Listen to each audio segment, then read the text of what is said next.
السلام علیکم۔ محمد حنیف نجم، عشاء پاکستانی یوٹیوب چینل۔ صلی علی نبینا، صلی علی محمد، صلی علی شفیعنا، صلی علی محمد۔ میرے سچے مسلمانوں اور اچھے پاکستانیوں، آج ہم بات کریں گے کہ ہم درود پڑھ کر اس کی فضیلت، اس کی برکات، اس کا ثواب وہ کیسے سمیٹیں گے، اور ساتھ ساتھ آج بات ہوگی ہمارے پیارے مذہب اسلام کے پہلے رکن کلمہ طیبہ پر ترجمہ بھی، اور اس کے ساتھ ساتھ اس کے اوپر تفصیل سے بات ہوگی۔ تو آغاز کرتے ہیں۔ درود شریف کے حوالے سے ایک حدیث ہمارے پیارے آقا حضرت محمد صلی اللہ علیہ وآلہ وسلم کا فرمان ہے، یعنی ان کی حدیث ہے، جس میں انہوں نے فرمایا قیامت کے دن 3 قسم کے لوگ جو ہیں ان کو میرا دیدار نصیب نہیں ہوگا، یا میں ان کو اپنا دیدار نہیں کرواؤں گا۔ وہ 3 قسم کے لوگ کون ہیں؟ نمبر 1، ماں باپ کا نافرمان، یعنی جو ماں باپ کا کہنا نہ مانتا ہو، ہر حکم بجا لانے کا حکم ہے۔ ماں باپ جو بھی کہیں وہ کرنا اولاد کے لیے فرض ہے، سوائے اس کے تو کوئی ایسی بات جو ہمارے مذہب اسلام کے خلاف ہو، جو شریعت کے خلاف ہو، یا جو ہمارے مذہب کو جو ہے اس کو تکلیف پہنچاتی ہو، ایسی باتوں کے علاوہ باقی ہر بات ماں باپ کی ماننا فرض عین ہے۔ اگر نہیں کہنا مانا جائے گا تو اس کو کہا جائے گا نافرمان۔ اس کے بعد حضور صلی اللہ علیہ وآلہ وسلم نے فرمایا دوسرا وہ ہوگا جو میری سنت کا تارک ہوگا، یعنی میری سنت کو انکار کرے گا، یا میری سنت پر عمل نہیں کرے گا، اور میری سنت کو آگے دوسروں تک نہیں پہنچائے گا۔ سنت کیا ہے؟ ہر وہ کام جو ہمارے پیارے آقا حضرت محمد صلی اللہ علیہ وسلم نے خود کیا، یعنی کر کے دکھایا، اور یا کرنے کا حکم دیا۔ اس کے بعد تیسرا تھا جی، حضور صلی اللہ علیہ وآلہ وسلم نے فرمایا تیسرا وہ جس کو میرا دیدار نصیب نہیں ہوگا، یا جسے میں اپنا دیدار نہیں کرواؤں گا، وہ شخص جو میرا نام سنے، یعنی میرا ذکر سنے، اور پھر مجھ پر درود نہ بھیجے، یعنی سلام نہ پڑھے، صلوات نہ بھیجے، جو میرے نام کو سن کر بھی میرے پر درود نہیں بھیجتا، قیامت کے دن اس کو میرا دیدار نصیب نہیں ہوگا، یا میرا دیدار نہیں کرواؤں گا۔ تو پیارے مسلمانوں، اچھے پاکستانیوں، آئیے اسی حوالے سے ایک دفعہ پھر درود پڑھ لیتے ہیں۔ آپ بھی پڑھیے اور خوب شوق اور ذوق کے ساتھ پڑھیے۔ صلی علی نبینا، صلی علی محمد، صلی علی شفیعنا، صلی علی محمد۔ تو اس کے بعد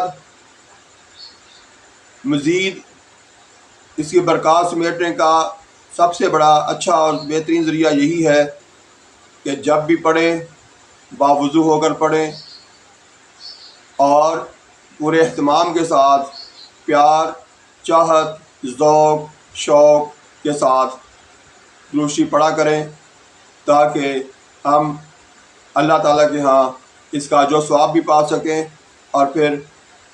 قیامت کے دن اپنے پیارے نبی کی رحمت کے سائے کے نیچے جو ہے وہ جگہ پا سکیں۔ اب چلتے ہیں آگے کلمہ طیبہ کی طرف۔ تو کلمہ طیبہ جو ہے یہ ہمارا یعنی بطور مسلمان ہونے کے لیے سب سے بڑا جو سب سے بنیادی ضرورت ہے ہماری، سب سے پہلے آغاز جو ہوتا ہے وہ یہ ہے کہ ہم پہلے نمبر پر کلمہ پڑھ کر پاک صاف ہوتے ہیں۔ تو کلمہ جو ہے ہمیں ایک تو درست لفظ کے ساتھ پڑھنا ہے، پھر اس کے ترجمے پر بھی غور کرنا ہے کہ ہم اس میں اللہ تعالیٰ ہمیں اس میں کہہ کیا رہے ہیں، اور پھر اس کے بعد اس کی تفصیل جو ہے کہ ہمارے آس پاس اس ماحول میں ہمارے پاس کلمے کا سب سے بڑا استعمال کیا ہے۔ تو اس میں سب سے پہلے تو یہ ہے کہ کلمہ طیبہ جو ہے ہم لوگ عام طور پر جب بچوں کو یا بڑوں کو پوچھتے ہیں تو کہتے ہیں کلمہ سناؤ، تو وہ کہتے ہیں کلمہ، پہلا کلمہ طیب، طیب یعنی پاک، اس کے بعد کہتے ہیں لا الہ الا اللہ محمد رسول اللہ۔ تو درست جو ہے یہ ہے، لیکن اس کے ساتھ ساتھ یہ یاد رکھنا ہے کہ پہلا کلمہ طیب، طیب یعنی پاک، یہ کلمہ کا حصہ نہیں ہے بلکہ کلمے کا نام ہے۔ تو جب بات ہوگی کلمے پہ تو پھر صرف اتنا ہی پڑھا جائے گا، لا الہ الا اللہ محمد رسول اللہ۔ تو یہ پہلا کلمہ ہے، اس کا ترجمہ ہے لا الہ، نہیں کوئی معبود، یعنی کوئی ایسا نہیں ہے جس کی عبادت کی جا سکے۔ لا الہ، نہیں کوئی معبود، الا اللہ، سوائے اللہ کے، محمد الرسول اللہ، محمد اللہ کے رسول ہیں۔ تو یہ ہے اس کا ترجمہ۔ اس کے بعد آگے اس کی تشریح میں جائیں گے تو وہ یہ ہے جی، اللہ تعالیٰ کو اپنے پیارے نبی اور ہمارے پیارے نبی حضرت محمد صلی اللہ علیہ وسلم سے کتنا پیار کہ اپنے نبی کا نام لینے سے پہلے کہا جا رہا ہے کہ میرا نام لو، تاکہ میرے پیارے محبوب کا نام لینے سے پہلے آپ کی زبانیں پاک ہو جائیں، صاف ہو جائیں۔ تو اس کے بعد پھر میرے محبوب کا نام لو، محمد الرسول اللہ۔ اس میں یہ بھی بتایا جا رہا ہے کہ سوائے اللہ کے، یعنی وہ اللہ تعالیٰ یہ فرما رہے ہیں کہ میرے علاوہ اس دنیا میں کوئی نہیں ہے جس کی عبادت کی جائے۔ تو یہ ایک میں اور وضاحت کرتا چلا جاؤں کہ میں کوئی عالم دین نہیں ہوں، نہ ہی میں نے کوئی دین کے حوالے سے کوئی خاص تعلیم حاصل کی ہے، لیکن یہ ہے کہ میری خواہش ہے، میری کوشش ہے کہ جو معلومات مجھے ہیں وہ میں لوگوں تک پہنچاؤں، اور اگر جواب میں کوئی میری تصحیح کرنا چاہے، کوئی میری غلطی نکالنا چاہے تو میں حاضر ہوں۔ ویڈیو کے آخر پہ نیچے کمنٹس میں آپ لوگ جو ہے اپنی پسند کی بات جو میری غلطی نکالنا چاہتے ہیں وہاں پہ نکال سکتے ہیں۔ میری طرف سے کوئی گلہ شکوہ نہیں ہوگا، میں آپ کی نکالی ہوئی غلطی کو سن کے خوشی کا اظہار کروں گا، خوش ہوں گا کہ میری تصحیح ہو گئی، آئندہ کے لیے میں درست ہو گیا۔ تو اسی طرح سے آپ آگے چلتے ہیں مزید کلمے کے حوالے سے۔ تو یہ کلمہ جو ہے نہ صرف ہمیں پاک کرتا ہے، دوسرے مذہبوں سے الگ کرتا ہے، بلکہ یہ یاد رکھیے گا کہ واحد کلمہ لا الہ الا اللہ محمد رسول اللہ جو ہے یہ پورے پاکستان میں سب سے زیادہ پڑھے جانے والا ورد بھی ہے، سب سے زیادہ لگایا جانے والا نعرہ بھی ہے۔ جب پاکستان بنا تھا اس وقت بھی تمام مسلمان ایک ہی نعرہ لگاتے تھے، پاکستان کا مطلب کیا، لا الہ الا اللہ۔ اور اس کے بعد پاکستان بننے کے بعد بھی پاکستان میں جو سب سے زیادہ لگایا جانے والا نعرہ ہے وہ یہی ہے، پاکستان کا مطلب کیا، لا الہ الا اللہ۔ اور اس نعرے کو ہر مذہبی پارٹی نے اپنے پارٹی جلسوں میں بھی استعمال کیا، سب سے زیادہ یہی لگایا نعرہ۔ اور اس کے بعد آخر پہ آج کل جو سب سے زیادہ موجودہ دور میں یہ نعرہ لگایا، وہ لگانے والی پارٹی جو ہے وہ پاکستان تحریک انصاف ہے، بلکہ سب سے زیادہ نعرہ ہی یہی لگایا جاتا ہے ہر جگہ پہ۔ پورے پاکستان میں سارے مسلمان ہیں اور سب کا یہی ایک پسندیدہ نعرہ ہے، پاکستان کا مطلب کیا، لا الہ الا اللہ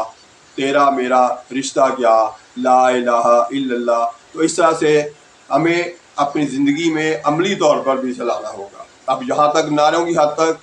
کلمہ پڑھنے کی حد تک، اس کا ترجمہ پڑھنے کی حد تک، اسے سمجھنے کی حد تک تو ہو گئی بات، لیکن عملی زندگی میں ہم اسے نہیں لاتے، نعرے لگاتے ہیں پاکستان کا مطلب کیا، لا الہ الا اللہ، لیکن عمل کرنے کی باری آتی ہے تو پھر اللہ تعالیٰ کو سب سے زیادہ مضبوط ماننے کی بجائے ہر ادارے کا سربراہ یہ سمجھتا ہے کہ میں طاقتور ہوں، حالانکہ ملک کا آئین جو ہے 73 کا، اس کے تحت بھی اور مذہب کے حوالے سے مذہب کو بھی دیکھا جائے تو سب سے زیادہ اہم بات جو ہے وہ یہ ہے کہ ہمیں یہ سر کے بالوں سے لے کے دماغ کی جتنی بھی ہماری صلاحیتیں ہیں ان سب کو استعمال کرتے ہوئے ہمیں یہ پکا کر لینا چاہیے عملی طور پر بھی کہ حالی یہ نہیں کہ منہ سے تو کہتے ہیں کہ اللہ کے سوا کوئی عبادت کے لائق نہیں، اور وہی سب سے زیادہ اس کی وحدانیت کا ہم اعلان کرتے ہیں، اس کی طاقت کو تسلیم کرتے ہیں، لیکن عملی طور پر جب باری آتی ہے تو ہم سارے ایک دوسرے کو اپنی اپنی طاقت دکھانے لگ جاتے ہیں۔ حالانکہ جب بھی آپ کو ہمیں آپس میں ایک دوسرے کو ملتے ہوئے ہمارا لا الہ الا اللہ پڑھنے والا بھائی جو ہے، پہلا کلمہ جو ہے وہ پڑھنے والا کلمہ گو جو ہے وہ آپس میں ملے تو وہ سارے ایک دوسرے سے اس قدر انکساری سے ملیں کہ وہ ثابت کریں کہ ہم واقعی ہی ایک طاقتور رب کو تسلیم کرتے ہیں اور اس پر ایمان لائے ہوئے ہیں، تو ہمیں ایک دوسرے کے ساتھ برابر کا سلوک کرتے ہوئے ایک دوسرے کے ساتھ اچھا رویہ دینا ہوگا۔ تو یہ عملی مظاہرہ ہمارے اندر نہیں پایا جاتا، اس پر بھی غور کیا جانا چاہیے۔ یہ رویہ جب ہم چھوٹے چھوٹے آپس میں ملیں اس وقت بھی ہمارا ہونا چاہیے، جب ہم اپنے سے اعلیٰ عہدوں والوں کو ملیں تو اس وقت ان کا رویہ بھی ہمارے ساتھ ایسا ہی ہونا چاہیے کہ ہمیں عمل سے ثابت کریں کہ واقعی ہم اللہ تعالیٰ کی طاقت کو تسلیم کرتے ہیں، مانتے ہیں، اس کے آگے اپنا سر جھکاتے ہیں، سرنگو ہوتے ہیں۔ یہ سارا کچھ جو ہے عملی طور پر ہماری قوم میں نظر نہیں آتا، جو کہ آنا چاہیے۔ اس طرح سے جب تک ہم اپنے آپ کو عملی طور پر صرف یعنی کلمے کی حد تک لا الہ الا اللہ محمد رسول اللہ تو کہتے رہیں، لیکن عملی طور پر اپنے آپ کو اس کا عملی مظاہر نہ بنائیں تو اس کا کوئی فائدہ نہیں۔ تو پیارے پاکستانیوں، سچے مسلمانوں، ہم سب صرف عہد نہیں کریں گے، عمل کا مظاہرہ شروع کریں گے۔ جب بھی ایک دوسرے کو ملیں تو اس جذبے کے تحت ملیں کہ جتنا طاقتور میں ہوں، جس رب کا بندہ میں ہوں، جو میرا پیارا نبی ہے حضرت محمد صلی اللہ علیہ وسلم، یہ بھی اسی کا امتی، اسی رب کا بندہ اور اسی ملک کا رہنے والا جو ہے، اس کے ساتھ بھی اس کا بھی اتنا ہی درجہ ہے جتنا کہ میرا۔ جب تک ہم اس کو عملی طور پر تبدیل نہیں کرتے، اپنی سوچ کو اپنے اندر یہ جذبہ نہیں لاتے کہ ہم نے جب منہ سے کہہ دیا لا الہ الا اللہ محمد رسول اللہ، تو پھر عملی طور پر بھی ہمیں پہلے نمبر پر ایک رب کے بندے بننا ہے جس کی تسلیم کرنی ہے طاقت، اور ساتھ ساتھ اپنے آپ کو عاجز بھی بنانا ہے، اس کے سامنے سرنگو بھی رکھنا ہے۔ تو دوسرے نمبر پر پھر اسی طرح سے محمد رسول اللہ، محمد اللہ کے رسول ہیں، انہیں عملی طور پر تسلیم کرنا ہے، صرف زبان سے نہیں، اسے عملی طور پر تسلیم کریں کہ اے اللہ تیرا شکر ہے کہ تو نے ہمیں اپنے پیارے نبی کا امتی بنایا ہے۔ اور پھر اسی طرح سے اپنے پیارے نبی کے فرمان جو ہیں، احادیث جو ہیں، ان کے عملی زندگی جو ہے اس کو مد نظر رکھتے ہوئے اپنی زندگی میں بھی تبدیلیاں کرنی ہیں۔ تو اس کا نام ہے لا الہ الا اللہ محمد رسول اللہ۔ میرے پیارے پاکستانیوں، میری نہیں بلکہ پاکستان کے 24 کروڑ عوام سب کی خواہش ہے کہ ہمارا ملک ترقی کرے، ہم بطور مسلمان پہچانے جائیں، بطور پاکستانی پہچانے جائیں۔ خواہش ہے، آئیے اس خواہش کو پورا کرنے کے لیے اللہ تعالیٰ کا فضل تلاش کرتے ہوئے، اللہ تعالیٰ کے نبی کی محبت چاہت کو تلاش کرتے ہوئے جستجو میں لگ جائیں کہ آج کے بعد ہم کسی کو تکلیف نہیں پہنچائیں گے، کسی کو نقصان نہیں پہنچائیں گے، کسی کے خلاف نہیں سوچیں گے، کسی کے لیے برا خیال نہیں لائیں گے۔ تو اس طرح سے آنے والا کل جو ہے نہ صرف آپ کا میرا بلکہ ہماری آنے والی نسل کا بھی بہترین بن جائے گا۔ آؤ آج کے بعد ہم ہمیشہ ایک دوسرے کے ساتھ اچھا سلوک کرنے، اچھا بولنے، اچھا سوچنے اور اچھا سمجھنے کی جدوجہد جاری رکھیں۔ پاکستان زندہ باد۔